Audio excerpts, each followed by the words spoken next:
حضرت حسین رضی اللہ تعالیٰ عنہ کا موقف یہ تھا کہ میں یزید جیسے آدمی کے ہاتھ پر بیعت کرنے کے لیے تیار نہیں ہوں۔ یزید کے بارے میں خبریں تھیں، بعض کہتے تھے شراب پیتا ہے۔ حضرت مفتی محمد تقی عثمانی صاحب کا انہوں نے فرمایا کہ کسی مستند روایت سے ثابت نہیں ہے، شراب روایتوں میں ہے مگر کوئی اوتھینٹک روایت نہیں ہے۔ اب نتیجہ کیا نکلا؟ حضرت حسین رضی اللہ تعالیٰ عنہ کے پاس کوفے سے خطوط آئے۔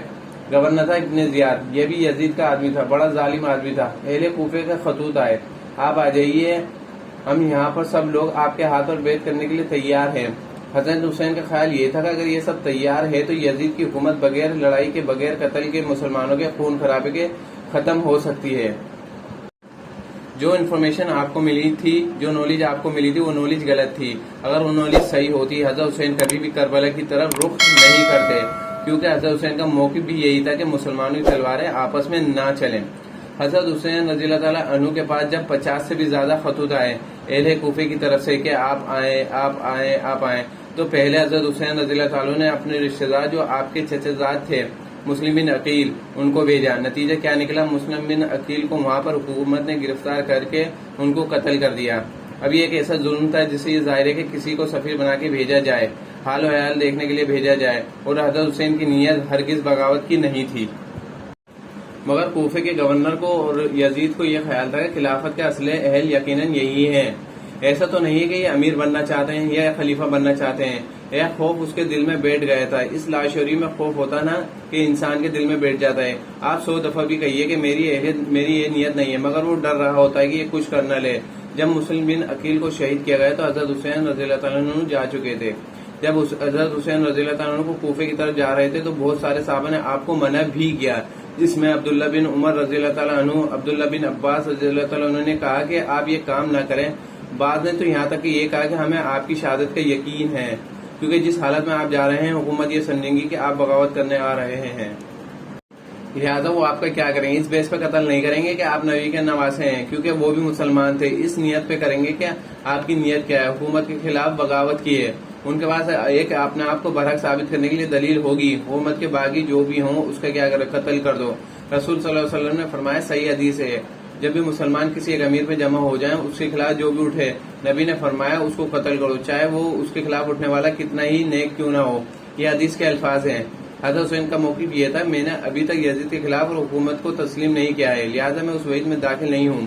اب ہوا یہ کہ حضرت حسین رضی اللہ تعالیٰ عنہ جب گئے اور کربلا کے مقام پہ پہنچے تو وہاں آپ رضی اللہ تعالیٰ عنہ کو مسلم بن عقیل کی شہادت کا بھی پتہ چلا۔ اندازہ ہوا کہ حالات ایسے نہیں ہیں جیسے میں سمجھ رہا تھا۔ عبداللہ بن ابن زیاد جو بدبخت، اس نے حضرت حسین کو یہ کہا، بغیر کسی شرط کے حضرت حسین کو گرفتار کر لاؤ اور میرے ہاتھ پر بیعت کرواؤ۔ یہ رسول صلی اللہ علیہ وسلم کی نواسے کی توہین تھی۔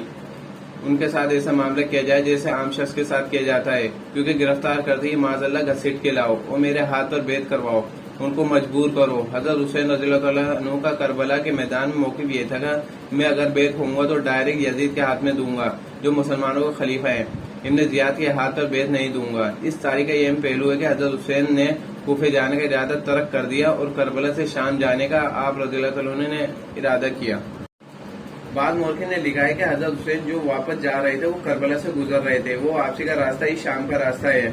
میرا خیال اس ٹریک پہ چل رہے تھے، وہ راستہ کون سا ہے؟ وہ شام کو جاتا ہے۔ اس کی علامت یہ ہے کہ آپ یزید سے ملاقات کے لیے مذاکرات کے لیے ہو چکے تھے۔ میں خود براہ راست یزید سے مل کے حال و حال دیکھنا چاہتا ہوں، اگر مجھے سمجھ میں آیا ہے تو میں ان کے ہاتھ پہ بیعت ہو جاؤں گا۔ حضرت حسین رضی اللہ عنہ کا مقصد حکومت کے خلاف تلوار اٹھانا نہیں تھا، ورنہ وہ اس کے لیے تیار نہ ہوتے۔ اور جو ابن زیاد تھا اس نے حضرت حسین رضی اللہ عنہ اور آپ کے ساتھ جتنے اہل بیت تھے ان پر ظلم کیا۔ اس بدبخت نے انہیں شام جانے کا راستہ نہیں دیا اور اس نے اپنی توہین محسوس کی کہ میرے ہاتھ پر بیعت کیوں نہیں ہو رہے، اور لشکر بھیجا جس لشکر نے چاروں طرف سے حضرت حسین رضی اللہ عنہ کو گھیرا۔ حضرت حسین نے کہا، میں عزت کی جو موت ہے اس کو ذلت کی زندگی پر ترجیح دیتا ہوں۔ کوئی بھی غیرت مند ہوتا اس وقت یہی کرتا۔ جب میں اپنے دعوے سے بھی دستبردار ہو گیا اور شام جانے کے لیے بھی تیار ہو گیا، اور میرا راستہ روکنے کی حقیقت کیا ہے؟ اللہ تعالیٰ کوفے کے گورنر کے ذریعے حضرت حسین کا قتل کروانا چاہتے تھے تاکہ ان کی بدبختی دنیا کے سامنے ظاہر ہو جائے۔ اگر حضرت حسین تلوار چلاتے، کوئی بھی لڑتا تو حضرت حسین پہ الزام لگایا جا سکتا تھا کہ معاذ اللہ آپ باغی میں ہو گئے تھے۔ اللہ تعالیٰ نے اپنے نبی کے نواسے کو زلزال سے محفوظ رکھا. آپ نے لڑائی کا ارادہ ترک کر دیا. حضرت حسین نے کربلا کے میدان میں جو لڑائی لڑی وہ اقدامی لڑائی نہیں تھی، وہ دفاعی لڑائی تھی. دیکھو جب حکومت آپ کو گھیر لے چاروں طرف سے، آپ کہیں ٹھیک ہے بھائی میں لڑائی سے دستبردار ہوں، مجھے میرے گھر جانے دو. حضرت حسین کا ایک مطلبہ یہ بھی تھا کہ یہاں تو مجھے واپس جانے دو. حضرت حسین کا ایک مطالبہ یہ بھی تھا یا تو مجھے واپس جانے دو مدینے میں جہاں سے میں آیا ہوں، میں جا رہا ہوں، واپس مکہ جانے دو یا مدینہ جانے دو. لیکن ان کا ایک ہی مطالبہ تھا، نہیں ان کو گرفتار کر لاؤ، زبردستی میرے ہاتھوں پر بیعت کراؤ. یہ ظلم تھا. نتیجہ کیا نکلا کہ کربلا کے میدان میں آپ کو گھیر کے آپ کو بھی شہید کر دیا گیا. جتنے اہل بیت تھے سوائے امام زین العابدین کے جو حسین کے بیٹے تھے، ان کے علاوہ جتنے بھی اہل بیت تھے ان سب کو قتل کر دیا گیا. اور یہ اسلامی تاریخ پر ایک بدنما داغ ہے. ایک اسلامی حکومت تھی اور اس کے اسلامی حکمران، اور ان حکمرانوں کے ہاتھوں محمد صلی اللہ علیہ وسلم کے نواسے کا سر کاٹ دیا گیا، گردن اڑا دی گئی. مجھ سے خدا کی قسم الفاظ نہیں نکل رہے ہیں، اپنے جذبات بھی کنٹرول کر رہا ہوں. وہ منظر کیا ہوگا جب نبی صلی اللہ علیہ وسلم کے نواسے کی گردن اڑا دی گئی ہوگی. یہ بہت ایک اسلامی تاریخ میں بدترین واقعہ ہے. لیکن بات یہ کہ جب یہ واقعہ ہو گیا، قتل کر دیے گئے، باقی جتنے بھی ہوں زندہ بچے تھے اہل بیت یزید کے پاس لے جائے گئے. روایت میں آتا ہے کہ یزید نے ان کا احترام کیا اور ان کو عزت کے ساتھ تحفے تحائف دے کر واپس کر دیا.